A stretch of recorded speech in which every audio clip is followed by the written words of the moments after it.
Assalamualaikum warahmatullahi taala wabarakatuh. Um,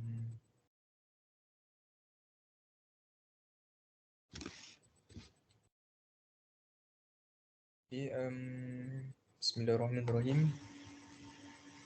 Okay, nama dia Muhammad Haziq bin Muhammad Arifin. Nombor matrikulasi A18969. Um, Kod subjek PPPY 1222, metodologi dakwah semester 2, sesi 2021-2022. Tajuk anda pada kali ini adalah dakwah melalui penulisan. Okay. Pergi kepada abstrak. Artikel ini membincangkan mengenai kaedah-kaedah membina pengisian berunsur dakwah melalui penulisan dalam media baharu. Perkembangan pantas media baru mutakhir ini mewujudkan ruang yang luas bagi sebarang pengisian positif dan negatif. Okey. Pengenalan. Dakwah merupakan penyampaian maklumat yang membawa kepada kebaikan dan mencegah diri daripada melakukan kemungkaran. Terdapat pelbagai strategi atau kaedah untuk berdakwah dan salah satu caranya ialah melalui penulisan. Hal ini dapat dibuktikan melalui firman Allah Subhanahu Wa Taala dalam surah Al-Qalam ayat 1 yang bermaksud Nun demi pena dan apa yang mereka tulis.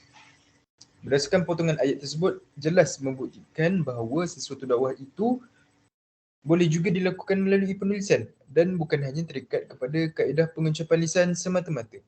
Jika dilihat dengan teliti, firman tersebut juga menjelaskan fungsi sebenar sesebuah penulisan yang bertujuan untuk menyampaikan ilmu, memberi nasihat dan kesedaran untuk menarik minat khalayak melakukan kebaikan. Sebagai contoh, melalui pembangunan komunikasi yang semakin canggih, masyarakat kini boleh menyebarkan dakwah melalui sistem pesanan ringkas iaitu SMS, menghantar mesej di telefon bimbit dan atau di media sosial masing-masing. Okey. Metodologi. Pertama, dakwah fardu merupakan metod dakwah yang dilakukan seseorang kepada orang lain atau kepada beberapa orang dalam jumlah yang kecil dan terbatas. Yang kedua, dakwah umum yang dilakukan oleh seseorang dengan media lisan yang ditujukan kepada orang ramai dengan maksud menanamkan pengaruh kepada mereka. Mereka biasanya menyampaikan pidato. Yang ketiga, dakwah bil lisan, yakni penyampaian maklumat atau pesan dakwah melalui lisan. Yang keempat, dakwah tadwin atau dakwah melalui tulisan, baik dengan menerbitkan kitab-kitab, buku, majalah dan tulisan-tulisan yang mengandungi pesan dakwah. Okey. Analisis dakwah dalam penulisan. Okey, menurut laporan akhbar Sinar Harian pada 26 September 2014,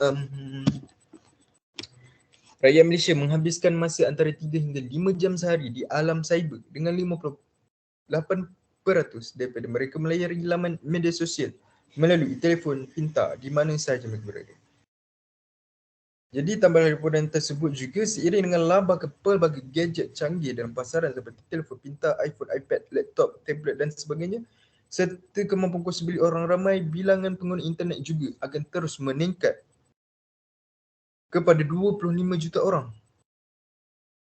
menjelang 2015 berbanding 18.6 juta pada 2012. Jadi sangat banyak, sangat ramailah yang menggunakan platform online ni, atas talian ni. Jadi, kalau dulu kita tahu, kita hanya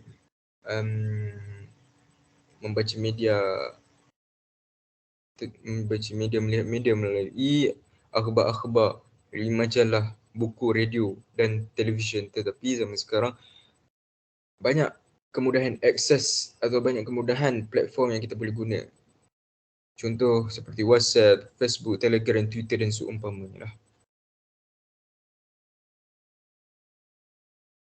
Jadi kita pergi kepada macam mana kita nak tulisan. Okey, kita pergi kepada tulisan di media baru sebagai wasilah dakwah atas talian.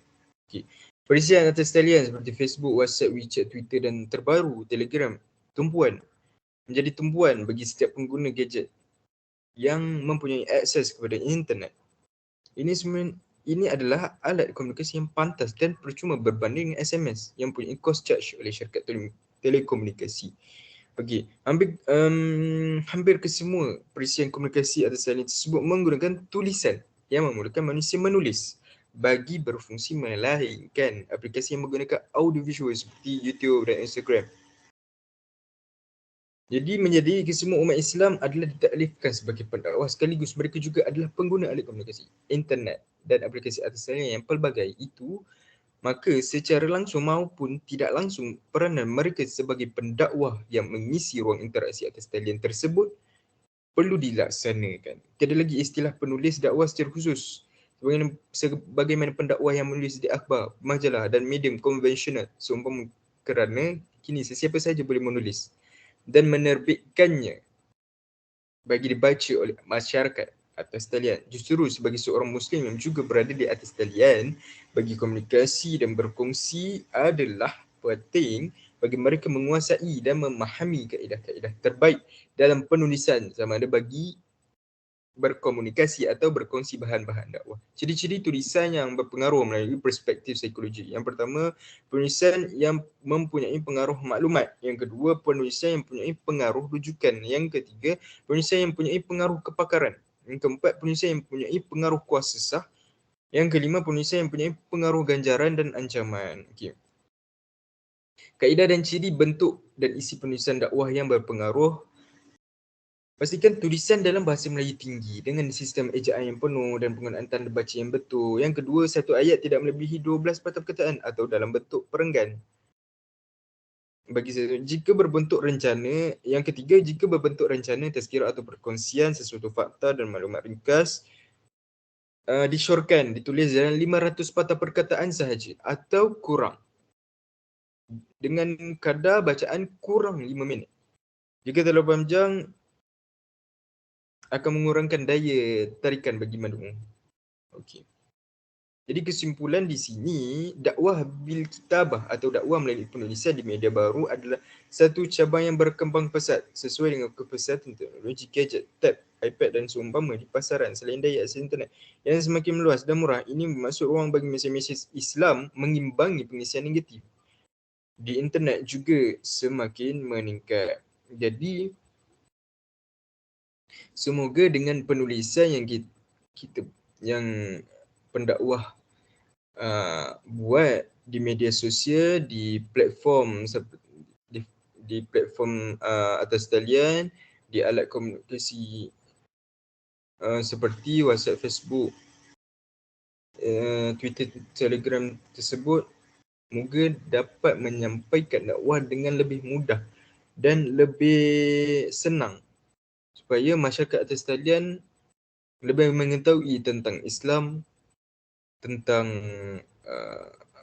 budaya Islam dan kesedaran bahawa Islam ini bersifat syumul. Jadi sekian, terima kasih. Assalamualaikum warahmatullahi taala wabarakatuh.